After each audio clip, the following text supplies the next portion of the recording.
बिस्मिल्लाहिर्रहमानिर्रहीम। अस्सलाम वालेकुम स्टूडेंट्स, अपनी बुक्स खोलें।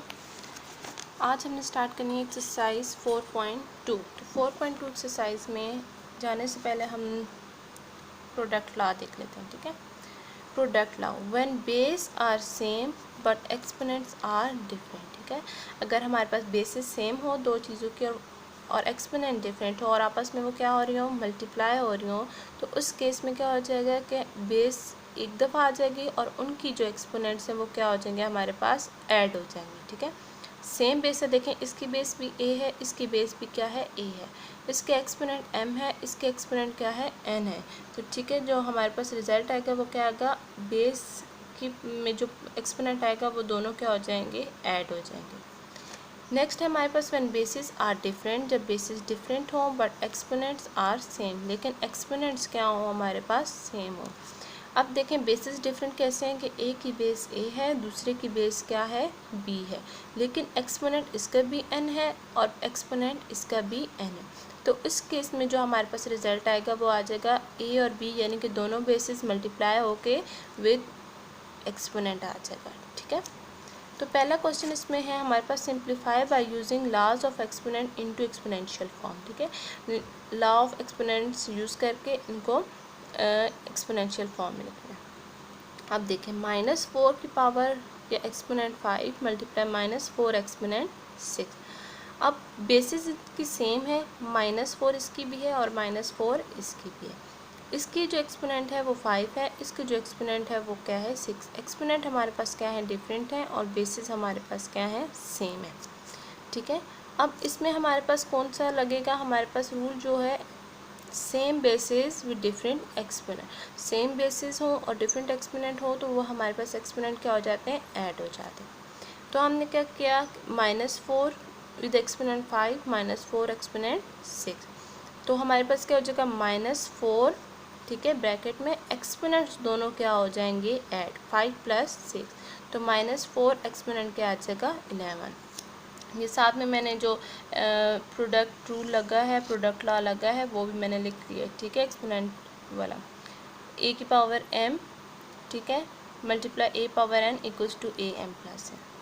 नेक्स्ट भी सेम है, इन दोनों की बेसिस सेम है लेकिन एक्सपोनेंट डिफरेंट है, तो क्या हो जाएगा, बेस के ऊपर क्या हो जाएगा, एक्सपोनेंट क्या हो जाएंगे, ऐड हो जाएंगे। तो m, तो एक्सपोनेंट ऐड होंगे तो 3 + 4 क्या आ जाएगा, 7, तो m के एक्सपोनेंट 7 आएगा। साथ मैंने जो लॉ ऑफ एक्सपोनेंट यूज़ हुआ है वो मैंने लिख दिया है। इसी तरह 2/7 एक्सपोनेंट 3 मल्टीप्लाई 2/7 एक्सपोनेंट 2।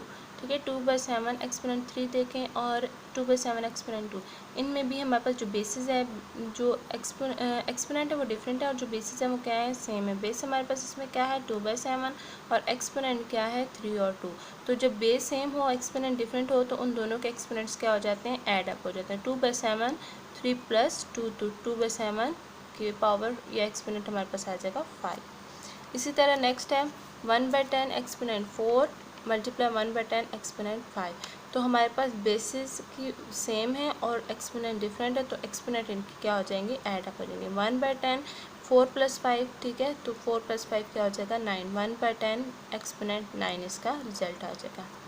अब देखें p exponent 10 multiply q exponent 10। अब इसमें हमारे पास देखें तो बेसिस क्या हो गई हैं, डिफरेंट हो गई हैं। ए की बेस p है, ए की बेस क्या है, q है, और एक्सपोनेंट इन दोनों के क्या हो गए, सेम। तो हमने जो सेकंड लॉ ऑफ एक्सपोनेंट पढ़ा था वो यही था कि अगर बेसिस डिफरेंट हो और एक्सपोनेंट सेम हो तो बेसिस को हम मल्टीप्लाई करके उसी एक्सपोनेंट के साथ लिख सकते हैं। तो ये क्या हो जाएगा, p q एक्सपोनेंट 10। इसी तरह ये देखें 2/5 एक्सपोनेंट 3 5/7 एक्सपोनेंट 3, इसमें भी हमारे पास बेसिस डिफरेंट हैं लेकिन एक्सपोनेंट हमारे पास क्या है, सेम। तो बेसिस मल्टीप्लाई हो जाएगी विथ सेम एक्सपोनेंट। ठीक है, बेसिस को जब हमने मल्टीप्लाई किया 2/5 मल्टीप्लाई 5/7, और जो एक्सपोनेंट है वो हमारे पास क्या आ जाएगा, वही 3 है क्योंकि दोनों का 3 है। अब जब हमने मल्टीप्लाई किया तो ये तो हमारे पास जो है p/q की फॉर्म में थे, इरेशनल नंबर। ठीक है, तो हमने क्या कर दिया, 5 और 5 की क्या हो गई, हमारे पास कटिंग हो गई। ठीक है, जब कटिंग हो गई तो हमारे पास 2 को 1 से मल्टीप्लाई किया 2, 7 को 1 से मल्टीप्लाई 7, तो ये क्या आंसर आ जाएगा, 2/7 एक्सपोनेंट 3। नेक्स्ट हमारे पास है -1/2 एक्सपोनेंट 6 -1/2 एक्सपोनेंट 5। ठीक है, अब देखें तो इनकी फिर बेसिस सेम है और एक्सपोनेंट डिफरेंट है, तो हम सिंपल क्या कर लेंगे, एक्सपोनेंट्स को ऐड कर लेंगे। क्वेश्चन सेम है, ये थोड़ा सा डिफरेंट तो नहीं, लेकिन थोड़ा सा कह लें कि कटिंग होती है इसमें, तो ये मैं आपको समझाती हूँ।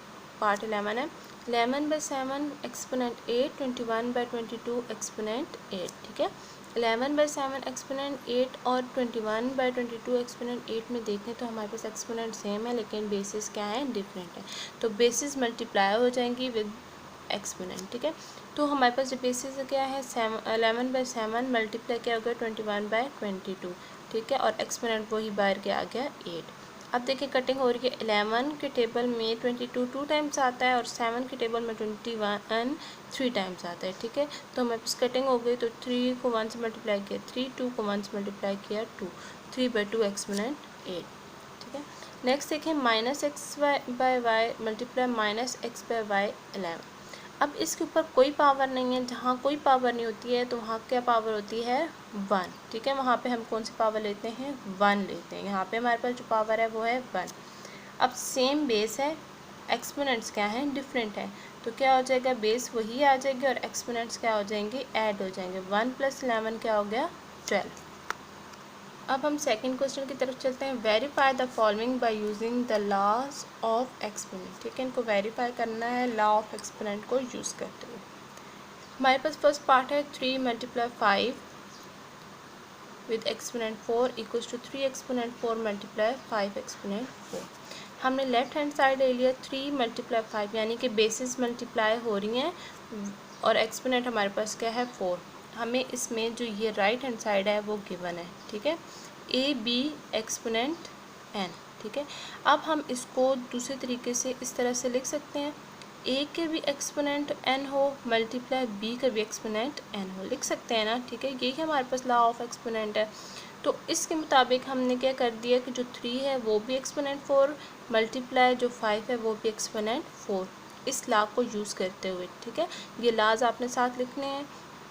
अब हमारे पास देखें तो 3 एक्सपोनेंट 4 और 5 एक्सपोनेंट 4 हमारे पास राइट हैंड साइड भी इसकी यही थी, इसलिए हमारे पास प्रूफ हो गया है कि हमारे पास दोनों साइड्स इक्वल है। नेक्स्ट देखिए, 7 × 9 विद एक्सपोनेंट 8, तो 7 एक्सपोनेंट 8 × 9 एक्सपोनेंट 8। तो लेफ्ट हैंड साइड हमने लिया 7 × 9 एक्सपोनेंट 8। ठीक है, लॉ ऑफ एक्सपोनेंट के मुताबिक ये साइड हमें गिवन है और ये हमने क्या करनी है, प्रूफ करनी है।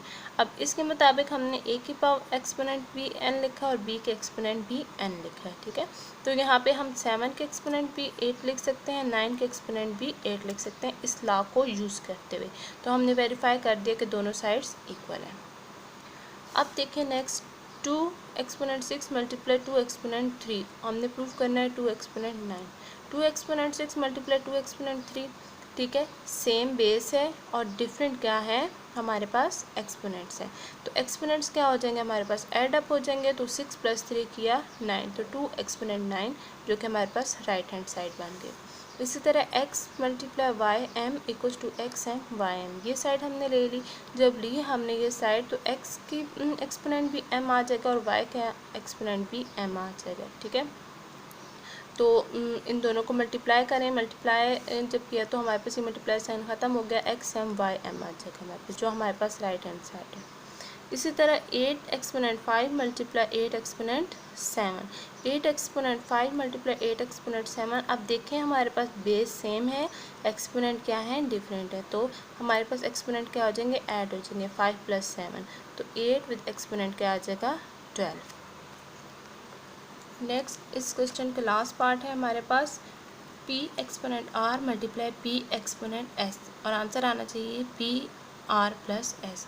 तो p exponent r × p exponent s, same base different exponents. ठीक है, तो एक्सपोनेंट क्या हो जाएंगे, ऐड अप हो जाएंगे, तो p r + s आ जाएगा। ठीक है, जो रूल हमने यूज़ किया वो same base with different exponents वाला है।